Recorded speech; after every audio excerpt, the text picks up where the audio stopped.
Cette journée, il faut se réjouir.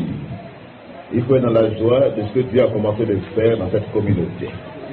Déjà, on voit l'échantillon de ce que Dieu va faire dans les prochains jours. Et c'est pourquoi je revenais ce matin encore sur les clés du succès. Les clés du succès. Le succès, c'est un résultat heureux, obtenu après un effort, une épreuve. On peut dire que ces efforts ont été couronnés de succès. Amen. Il faut faire des efforts. Le résultat de ces efforts-là, le résultat obtenu, s'il est positif, on parle de succès. Amen. Aussi, le succès, c'est une faveur divine, synonyme d'exploit, de performance, de triomphe et de victoire. Le succès est donc la réussite de tes projets. Qu'elle soit sur le plan social, pour qu'il soit que ces projets soient sur le plan social, sur le plan spirituel, sur le plan familial, dans le domaine financier, un groupe de personnes, une personne elle-même ou un groupe, une communauté, ils analysent ensemble les projets qu'ils ont et ils s'asseyent et ensuite ils planifient.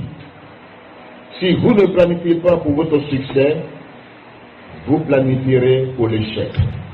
Mais nous avons planifié pour le succès de notre communauté. Malgré les difficultés, les oppositions, les attaques de l'ennemi, nous sommes là ce matin, l'Église est en marche. L'Église est en marche pour un avenir meilleur. Alléluia. Donc nous sommes sur le chemin du succès. Nous avons un but bien précis.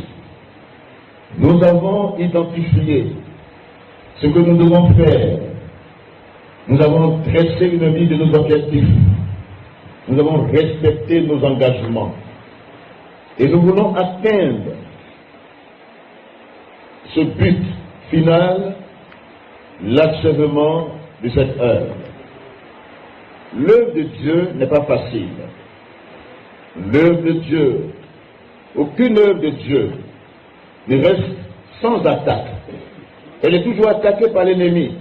Nous avons vu dans la Bible Sambala, Tobidja, nous avons vu Gershom, dans le cas de Néhémie, le texte que nous lisons et que nous relisons encore ce matin.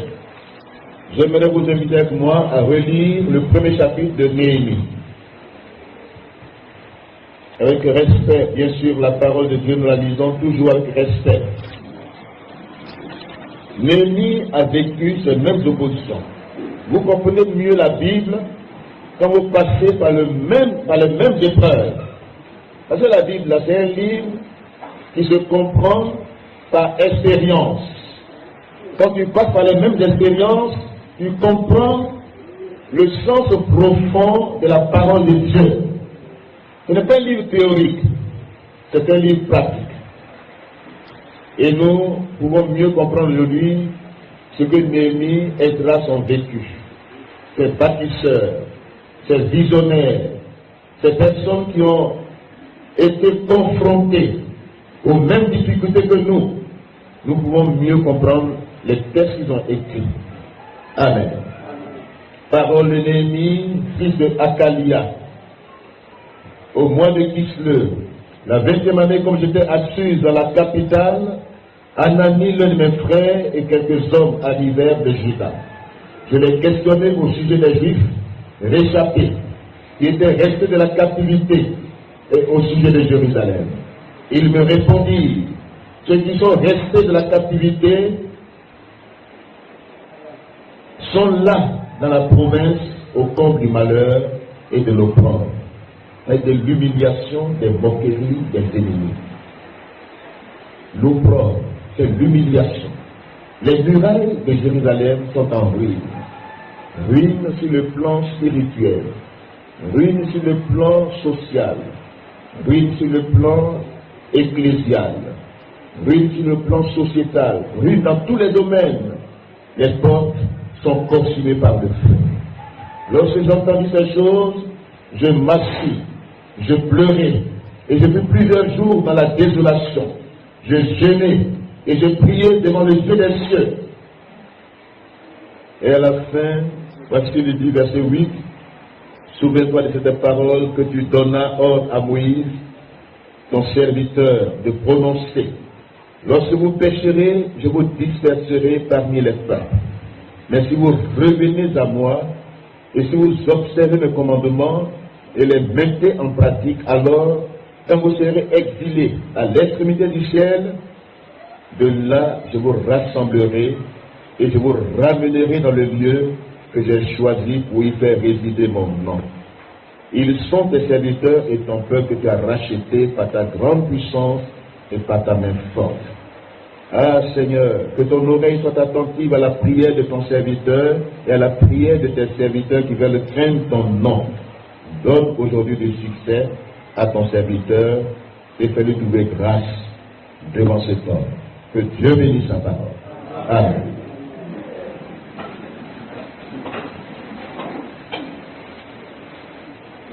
Comme Néhémie, nous portons ce fardeau dans nos cœurs et sur nos épaules. La reconstruction n'est pas facile. Reconstruire est plus que bâtir directement, c'est-à-dire est plus difficile que bâtir directement sur un terrain vierge. Mais là où il faut réellement donner un nouveau visage, où il faut reconstruire, construire à nouveau, rebâtir, bâtir à nouveau. Vous imaginez, ce travail-là nous a coûté.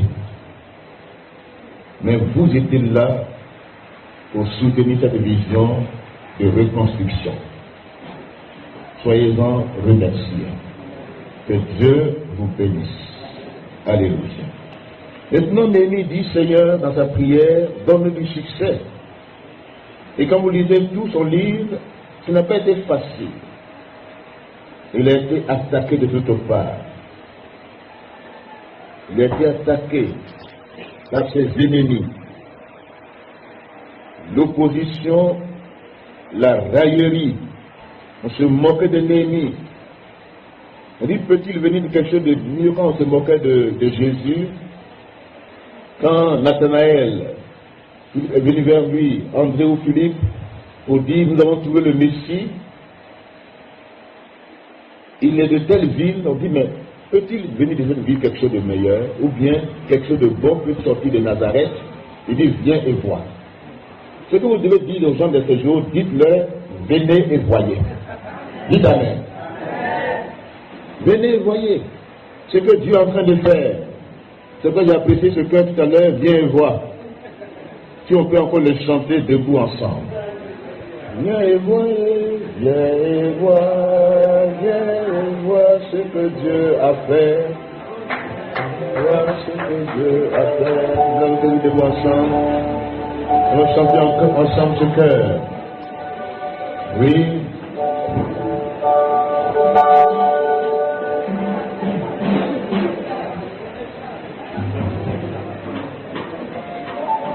Venez et voyez. Venez voir ce que Dieu a fait et ce que Dieu est en train de faire.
Nous acclamons le Seigneur plus fort.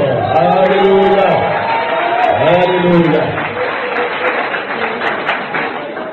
Il y a plusieurs clés pour entrer dans le succès. La première clé que nous avons eue le dimanche passé, c'est de retourner au Seigneur de tout notre cœur. Retournons à l'Éternel. Revenons à lui. Et si le peuple sur lequel est invoqué son nom s'humilie, cherche sa face, se détourne de ses mauvaises voies, Dieu nous exauce. Dieu apporte la guérison. Guérison non seulement intérieure, mais guérison communautaire. Dieu apporte la consolation. Les diverses épreuves que nous avons traversées, quand nous revenons au Seigneur, Dieu essuie nos larmes. Dieu nous guérit. Il guérit notre nation également. La première clé du succès, c'est de revenir au Seigneur. Amen. Alléluia. Que chacun revienne à Dieu. C'est vrai, nous pouvons avoir échoué hier dans les tâtonnements. Nous pouvons avoir raté le but hier. Mais retournons au Seigneur, il va nous faire atteindre le but. Alléluia.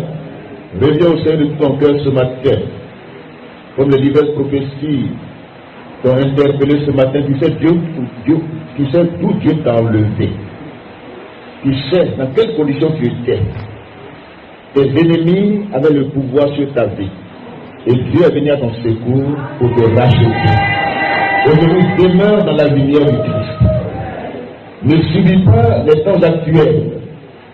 Ils sont difficiles, mais surmonte les épreuves. Demeure ferme, patient, attends l'heure de Dieu. Dieu demeure fidèle.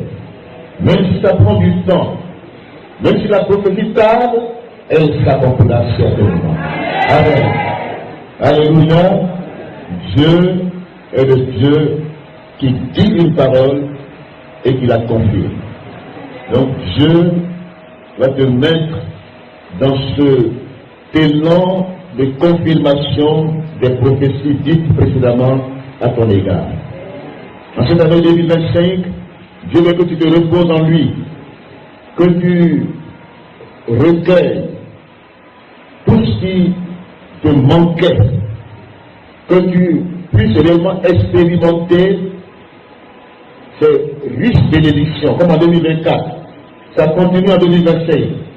C'est une année encore où Dieu veut te reposer pour que même ceux qui font des efforts, qui luttent pour avoir certaines choses, là tu ne vas pas faire des efforts, mais tu en as fait hier, mais tu auras un résultat positif cette année 2025. Amen. C'est l'année où tu vas recueillir les résultats de tes efforts. Alléluia. Donc la première clé du succès, c'est de revenir au Seigneur. Alléluia. La deuxième clé du succès, c'est la vision, la comprendre. Comprenons tous la vision de cette communauté. Que chacun entre dans cette vision. Comme je l'ai dit le dimanche passé, la vision est un projet de Dieu. Un projet qui vient du cœur de Dieu, qui le communique à ses serviteurs. Et qu'il porte cette vision comme un fardeau dans leur cœur. Ils sont même enceintes de cette vision. Il apporte comme une femme qui porte un bébé dans son ventre ou bien dans ses entrailles. Et quand il est à terme, les accélérations peuvent les contractions peuvent s'accélérer parce que l'accouchement est proche. Nous avons vécu des moments d'accélération des douleurs, des difficultés, de tristesse, de chagrin de cœur, mais que nos entrailles se meuvent aujourd'hui pour la réalisation de cette vision. Amen. Elle est précise, la vision est précise. Que nos entrailles se meuvent aujourd'hui pour la réalisation de cette vision très précise. Quand Néhémie dit, envoie-moi en Juda, vers la vie des sépulcres de mes pères, pour qu'il la rebâtisse, il a compris. Il dit, Seigneur, envoie-moi en Juda, vers la ville Où sont les sépulcres de mon père pour que je la rebâtisse? Amen. Il y a un domaine bien précis dans nos villages. Pour qu'un enfant connaisse son village, il faut qu'il sache où ses parents ont été enterrés. C'est pas vrai? Oh, ça c'est notre débat. Mais il dit, envoie-moi en Juda, vers la ville des sépulcres de mes pères. Même si on dit que tu n'es pas né ici, même si on dit non, c'est pas ton village, mais le sépulcre de ton papa est là. C'est ton village. Dis Amen. Alléluia. Que chacun reconnaisse le lieu d'où il vient. Que chacun reconnaisse son identité en Christ. Que chacun porte et comprenne la vision. Et qu'ils soient motivés par l'essentiel. Les leaders sont les visionnaires. Ils travaillent pour donner un visage rayonnant à ce lieu comme Néhémie. Ce lieu est en ruine. Les décombres, les décombres sont considérables. Les murailles sont en ruine. Et là, ils sont dans la détresse, dans l'opprobre. Et ils sont impuissants. Il faut que quelqu'un vienne, alléluia. Il dit, nous sommes au comble du malheur, dans la province, les murailles de Jérusalem sont en ruine. Et là, la raillerie de ses ennemis. Voyez-vous, si on est dans la difficulté, n'oubliez pas ces 4 formes d'opposition. Parce que les gens vous disent que Dieu vous a abandonné. Vous êtes seul, rien ne marche. Tout ce qui vous arrive est interprété comme si Dieu n'y est plus. On interprète. Pourquoi ce malheur? Pourquoi ces difficultés? Dieu n'y est plus. Parce que c'est une forme d'opposition, la raillerie. La solution, c'est la prière. Amen. Pour répondre à ceux qui se moquent de toi, réponds-leur. La réponse aux ennemis, c'est ta vie de prière. Alléluia. La deuxième forme d'opposition, c'est on veut te décourager. On veut que tu abandonnes. On fait tout. Tu dis, mais tu vois, c'est sur cela, est-ce que ça va finir? Est-ce que ça va s'achever? Chaque année, on dit, bon, année d'achèvement, rien n'est achevé. On souligne ça, on aime ça, mais Dieu est fidèle. La solution au découragement, c'est la foi en Dieu. Fais confiance à Dieu, alléluia. Et nous allons faire confiance à Dieu, nous ferons toujours confiance en Dieu, à Dieu. Parce que c'est lui le pourvoyeur, c'est lui le concepteur, c'est lui le réalisateur. Alléluia. La première forme d'opposition, c'est la cupidité des chefs.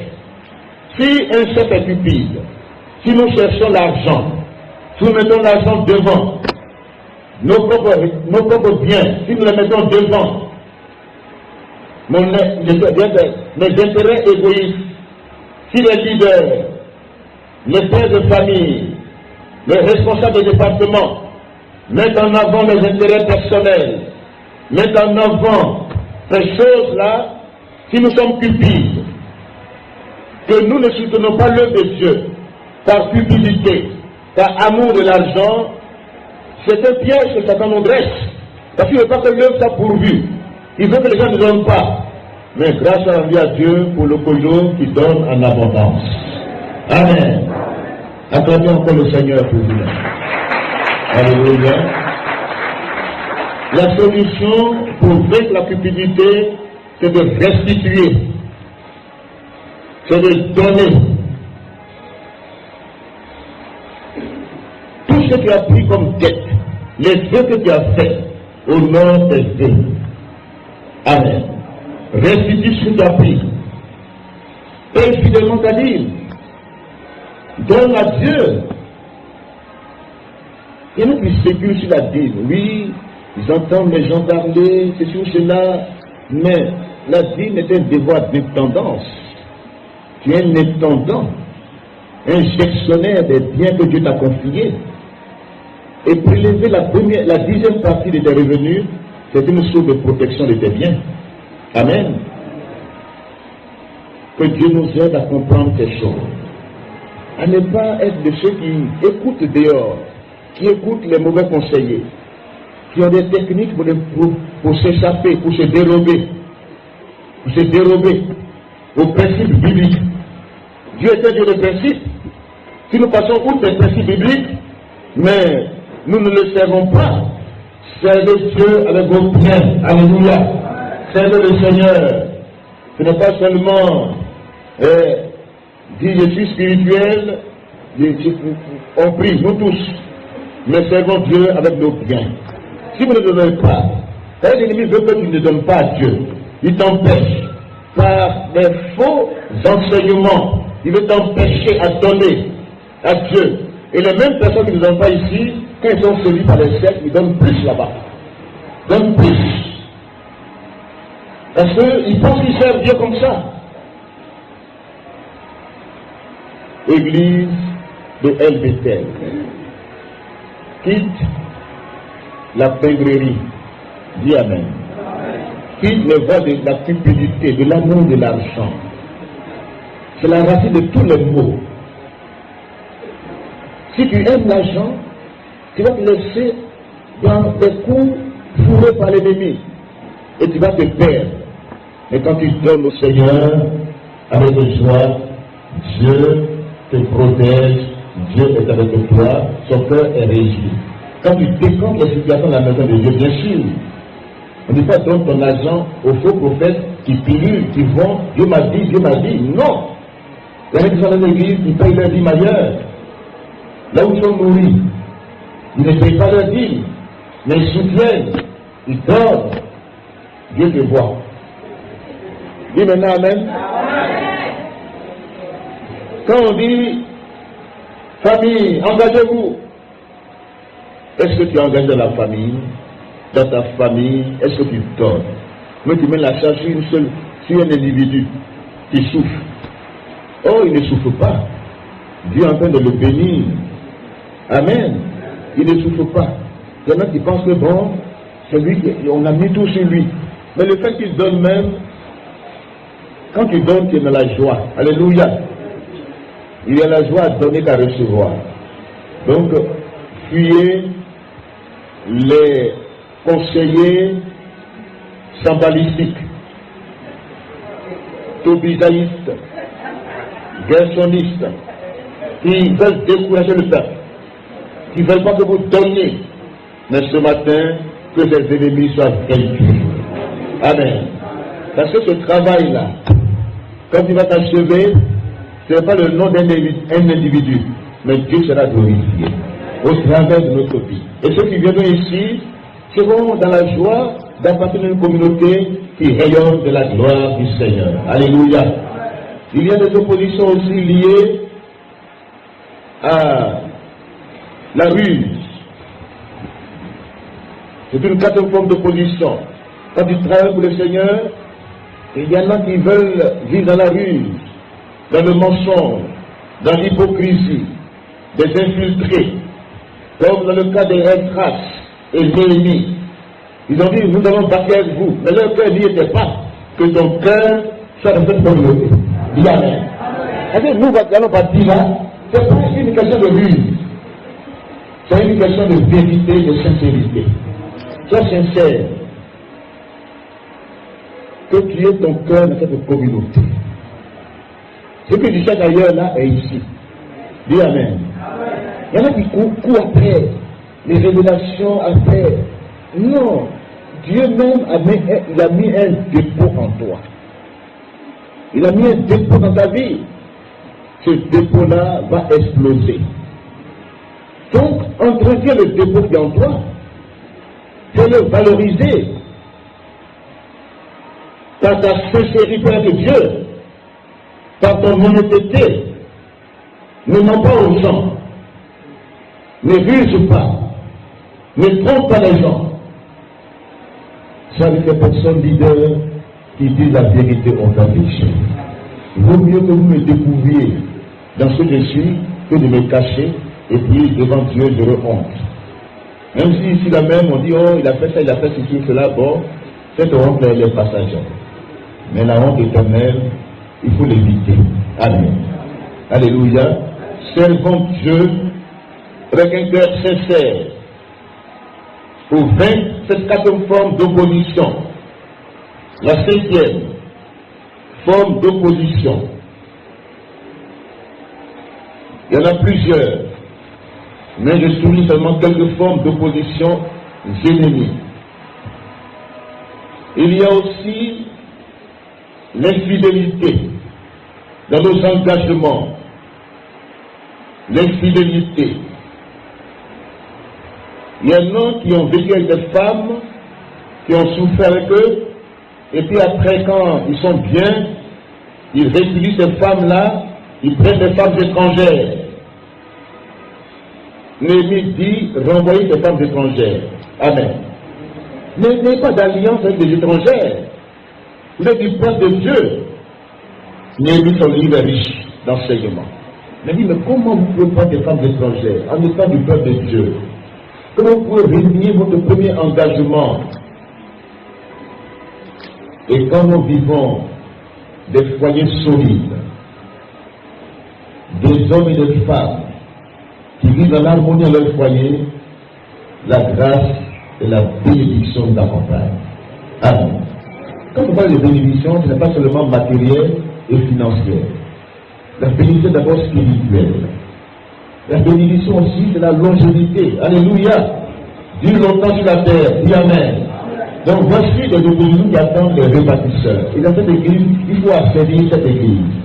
Il faut que chacun prenne conscience de ses relations avec Dieu et de ses relations dans son foyer. Si tu es marié, et des relations considérées. Amen. Donc dans la vision, qui est la deuxième clé du succès, il y a un mot qui est souligné, la résolution. Amen. La résolution. À tes résolutions répondra le succès. Amen. Job 22, verset 21 à 28, que j'aimerais que nous lisions ensemble. Il y a de bonnes résolutions, mais aussi il y en a des mauvaises. Et c'est pourquoi le contexte de ce chapitre-là, il faut le comprendre bien. Quand il dit à tes résolutions répondra le succès, mais les versets qui viennent avant, c'est-à-dire pour comprendre mieux la parole de Dieu, lisez les versets ou les textes en amont et aussi en aval pour mieux comprendre le texte. Ne sortez pas un verset de son contexte. Il faut le remettre dans son contexte. Et quel est le contexte dans lequel cette parole est sortie? C'est quand nous commençons à lire à partir du verset 21. Job 22, verset 21. Attache-toi donc à Dieu, et tu auras la paix. Tu jouiras ainsi du bonheur. Reçois de sa bouche l'instruction, et mets dans ton cœur ses paroles. Tu seras rétabli si tu reviens au Tout-Puissant. Amen. Si tu reviens au Tout-Puissant, tu seras rétabli. Si tu es loin de toi, si tu es loin de ta tente d'iniquité, jette l'or dans la poussière, l'or d'Ophir, parmi les cailloux des torrents. Combien d'argent les gens dépensent pour se maquiller ou bien pour je ne sais pas, les objets d'or qu'ils payent cher, qui n'ont pas de sens. Jette ces objets hors de toi, au nom de Jésus-Christ. Et le Tout-Puissant sera ton or, alléluia, ton argent, ta richesse. Que Dieu soit ta richesse, que Dieu soit ton or. Cherche Dieu comme au chef de l'or. Poursuis-le ainsi. Dieu est la source de toute richesse. Alors tu feras de Tout-Puissant tes délices. Tu élèveras vers Dieu ta face. Tu le prieras et il t'exaucera et tu accompliras tes vœux. Ainsi, à tes résolutions répondra le succès. Et si tes sentiers brillera la lumière, alléluia, bien l'humiliation, tu prieras pour ton relèvement, alléluia. Dieu secoue celui dont le regard est abattu. Il délivrera même le coupable qui devra s'en servir à la pureté de ses mains. Amen. Jusqu'au verset 30. Il y a de bonnes résolutions, et le fondement des bonnes résolutions part de ce verset 21 jusqu'au verset 30. C'est dans ce contexte-là que cette parole est sortie: à tes résolutions répondra le succès. Le succès selon Dieu, synonyme de faveur, d'exploit, de résultats heureux après les efforts fournis. Il dit: attache-toi à ton Dieu. Alléluia. Si tu veux avoir des bonnes résolutions dans ton cœur, quand on parle de résolution, on parle de résoudre, action de résoudre, d'avoir un résultat, de transformation d'une chose, de changement. C'est une décision, une détermination qui habite celui qui veut atteindre le but. Il est ferme. Et le contraire, c'est l'incertitude, c'est la perplexité. Mais quand on est résolu, on demeure ferme. Amen. Malgré les attaques, malgré les oppositions, malgré les épreuves, tu demeures constant dans tes voies. Amen. Tu ne changes pas. Au gré des événements, tu demeures parce que tu es convaincu. Alléluia. Donc ce qui est le produit d'une conviction, ceci vient de Dieu. Si ton cœur ne te condamne pas, c'est que Dieu ne te condamne pas aussi. Alléluia. Donc si tu es résolu, si tu es décidé, tu es déterminé, cette détermination sera couronnée de succès. À tes résolutions répondra le succès. Il y a encore un mot qui est différent de résolution, c'est-à-dire délibération. Dans Juge 5, Juge chapitre 5, quand le peuple d'Israël était abattu dans les décombres, au temps des juges, où les ennemis attaquaient, les surprenaient, tous ces juges-là ont été des hommes qui relevaient les défis. Mais ce qui me marque, c'est Déborah. Lisons Juge chapitre 5. Ce nom comporte dit donc on ne connaît pas réellement la profondeur. Juge 5. Elle a parlé de résolution et de délibération.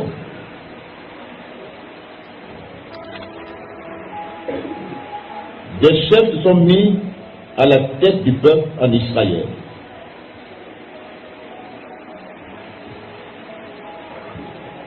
Vous me suivez? Verset 7.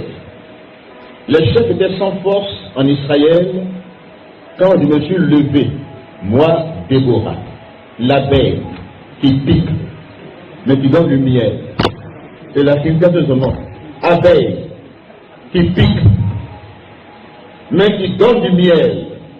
Alléluia. Quand je me suis levé comme une mère en Israël, que des mères se lèvent dans cette communauté. Dites Amen. Que des mères spirituelles se lèvent dans cette communauté. Pas des accusatrices. Pas des personnes qui sont prêtes à indexer. Même les jeunes femmes dans leur foyer ne savent pas aussi comment aimer leur mari. Que les mamans aident ces jeunes filles, ces jeunes femmes à aimer leur mari. Dieu veut dans cette communauté qu'il y ait des mères, des vraies mères spirituelles. Dites Amen. Parce que l'Église en a besoin. Souvent nous sommes impuissants devant des situations. Les leaders sont impuissants. Barak était impuissant. Mais Déborah s'est levée comme une mère en Israël. Dans cette communauté s'élèvent des vraies mères spirituelles pour aider les jeunes filles à atteindre le but pour lequel Dieu les a suscités dans cette communauté. Même si elles ont tâtonné, que le succès les accompagne aujourd'hui. Amen. Les chefs, les leaders, le leadership de Déborah était un leadership authentique. Barak tremblait. Elle va prendre les devants. Mais finalement, regardez au verset 12. Réveille-toi. Réveille-toi, Déborah. Réveille-toi, dis un cantique, alléluia. Réveillez-vous les femmes, les femmes de communauté, ne dormez plus au nom de Jésus-Christ. Même si les hommes doivent se lever, que les femmes se lèvent. Levons-nous ensemble et bâtissons. Alors un reste du peuple triompha des puissants. L'Éternel me donna la victoire sur les héros. D'Ephraïm arrivaient des habitants d'Amalek. À la suite marcha Benjamin. C'est-à-dire les hommes d'Ephraïm, des tribus d'Ephraïm, dont les noms sont significatifs, nous verrons plus tard. Ephraïm, Benjamin, Zabulon, Issachar, tous ces Ruben se sont levés et ils firent de grandes résolutions. Alléluia. Alléluia. Verset 15. Puis près des ruisseaux de Ruben, grandes furent les résolutions du cœur. Alléluia. Que Dieu te donne de bonnes résolutions dans ton cœur aujourd'hui. De bonnes résolutions dans ton cœur. Maintenant, regardez la question qu'elle pose. Pourquoi es-tu resté au milieu des étables, inactif, à écouter le bêlement des troupeaux? Combien de personnes écoutent les faux conseillers, ont des faux raisonnements? Combien de personnes perdent le temps? Combien de personnes spéculent dans la délibération? Elle dit grande fut la délibération du cœur. Délibérer n'est pas source de succès, n'est pas source de relever des décisions, c'est l'indécision. Quand on délibère, on est indécis, on est contestataire, on est spécialiste souligneur, on décourage même, on délibère. Et ils n'ont pas été au combat, ceux qui ont délibéré. Regardez, Déborah leur dit, Galad, au-delà du Jourdain, n'a pas quitté sa demeure. Pourquoi donc s'est-il tenu sur les navires? Azer s'est assis sur le rivage de la mer. Il s'est reposé dans ses ports. Zabulon. Ceux-là se sont levés. Donc Déborah a opposé les deux mots, résolution et délibération. Ceux qui ont eu succès dans leur vie, dans leur marche de Dieu, sont ceux qui sont décidés à aller jusqu'au bout. Alléluia. Qui sont déterminés, qui sont engagés. Mais ceux qui délibèrent sont dans l'incertitude, dans l'irrésolution, dans la perspectivité. La délibération, c'est beaucoup de paroles en l'air, beaucoup de paroles. On ne prend pas des décisions fermes, on ne tient pas ces décisions. Quand on dit le jury va délibérer, à huis clos, ceux qui disent là, vous ne savez pas ce qu'ils disent. Mais ils viennent avec souvent des décisions contraires. Mais ce matin, Dieu veut que tu sois résolu dans tes foi. N'hésite pas. Celui qui délibère hésite. Il tergiverse. Il n'avance pas. Il recule. Et il empêche les gens d'avancer. Que Dieu nous aide à être ceux qui se mettent devant. Alléluia. Quand une vision est annoncée, quand une vision est donnée, Dieu a besoin de personnes qui se lèvent pour dire, montons, nous serons vainqueurs. Alléluia. Levons-nous et bâtissons. Amen. Donc, dans la vision a besoin des personnes résolues, des personnes déterminées, des personnes engagées, des personnes qui donnent sans réserve, des personnes qui comprennent pourquoi leur argent est donné. C'est pour un but. Que Dieu nous donne d'être de ceux, comme le cas de Salomon. Salomon avait une difficulté énorme. Deux femmes, on ne sait pas si elles sont de bonne vie, mais elles ont fait 2 enfants. Elles dorment ensemble. Et puis la nuit, une d'entre elles s'est couchée sur son enfant. C'était bébé. Puis l'enfant est mort. Maintenant, comme elle sait que son enfant est mort, elle remplace son enfant par l'enfant qui vit. L'autre a su protéger son enfant, son père n'est pas mort. Et les gens, la nuit, elle mène dans une délibération. Voyez-vous? Elle convoque la mère de l'enfant devant le roi Salomon. Dans une discussion. C'est comme ça qu'on délibère. Une discussion. Et puis, elles sont arrivées devant Salomon. Salomon dit, il a réfléchi, il a dit, bon, envoyez-moi une épée. Je vais couper l'enfant là en deux pour que chacune prenne un morceau. Celle qui n'a pas là, elle est coupée. Regardez. Si ces enfants viennent des enfants, il ne faut pas dire ça. Divisez-le en deux. Comme ça, nous sommes tous perdants. Elle cherchait à se mettre au père. Mais la femme à qui appartient l'enfant dit, oh roi, ne le coupe pas en deux. Donne-lui l'enfant. Que l'enfant vive.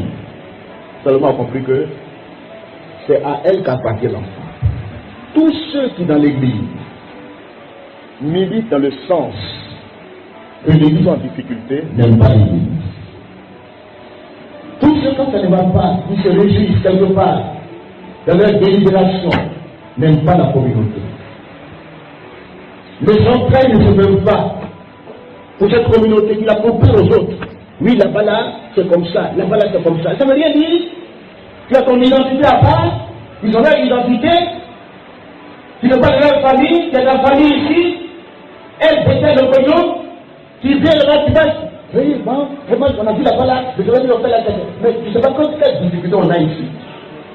Tu n'analyses pas les difficultés qu'on a. Ton cœur n'y a pas. C'est pas que nous comparons aux autres. Tu veux que ça ne marche pas. Diviser l'enfant en deux. Comme ça, on sort tous perdants. Mais cet enfant-là vivra. Cette église vivra. Cette église vivra. Tout homme de Dieu vit. L'enfant qui vit est à l'image de l'église que Jésus bâtit. L'enfant ici, le monde, ne peut prévaloir contre elle. L'église a une marche victorieuse jusqu'à l'enlèvement. Alléluia. Et aussi dans l'église, on confie des responsabilités à ceux et celles dont on appelle sauveur pour l'enfant vivant. Alors, souvent les gens sont étonnés, pourquoi on veut cette responsabilité? C'est moi ici là depuis, on ne me nomme pas. Mais on va te nommer comme moi-même. Même quand tu as nommé même, c'est difficile. Est-ce que tes entrailles se meurent? Quand ça ne va pas, est-ce que tu pleures avec nous? Tu te lamentes avec nous? Tu gères avec nous? Tu pries avec nous? Pour implorer le Seigneur ensemble. Est-ce que tu es présent dans les combats? Le vrai combat? Parce que la responsabilité, c'est pas le bénéfice. Oui, j'ai occupé un poste maintenant. Il y a quelqu'un jour, l'a baptisé. Il a été baptisé. Il est sorti de l'eau du baptême. Parce qu'on dit maintenant, quel est ton nouveau nom? Les amis disent, je m'appelle Abraham. Je m'appelle Israël. Lui, il dit, oh, je m'appelle Manon Boucher. Tu vas courir dans la grande du chien. Il va créer des problèmes au pasteur. Manon Boucher. Quelqu'un Manon Boucher. C'est Dieu vous fait. Son nom est Manon Boucher. Quel est ton nom? Regardez le chien matin, qu'est-ce que je lève? Et s'il prend Manon Boucher, à toi dans sa gorge. Il y a des difficultés. Que Dieu nous aide. Que ton identité change. Que ta vie change. Que tu sois transformé. Que tu quittes la délibération pour les bonnes résolutions. On donne des responsabilités à ceux dont les entrailles se meurent pour l'enfant vivant. Cette église vit. Nous terminons par cette troisième clé. Recherchons ensemble la bonne main de l'Éternel. Alléluia. Cette main qui bénit. Alléluia. La bonne main de l'Éternel. C'est une clé du succès. Recherchons cette bonne main de l'Éternel. La bonne main de l'Éternel était sur moi. Néhémie dit, cette main m'a ouvert les portes. Cette main a incliné les cœurs, même des dirigeants. Cette bonne main est sur ma vie. Les cœurs sont inclinés. Même ceux qui parlaient mal de Seigneur changent d'avis à ton égard. Parce que la bonne main de l'Éternel, ça fait du bien. Alléluia. Recherchons ensemble la bonne main de l'Éternel. C'est un facteur important du succès. Proverbe 7, verset 7. Si l'Éternel est avec toi, si sa présence est là à tes côtés, si Dieu t'approuve, il dispose même en ta faveur tes ennemis.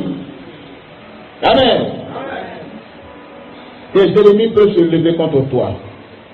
Ils viennent par un seul chemin, mais ils iront par sept chemins. Parce que la bonne main de l'Éternel, la présence de Dieu est avec toi. Dieu t'approuve, Dieu t'apprécie, tu réjouis son cœur. Je vais vous dire, ce que je vous parle, vous dites, mon fils, ma fille, j'aime ce que tu fais. Amen. Pas que les hommes vous disent ça seulement, mais que Dieu te dit dans ton cœur, je suis d'accord avec toi. J'apprécie ce que tu fais.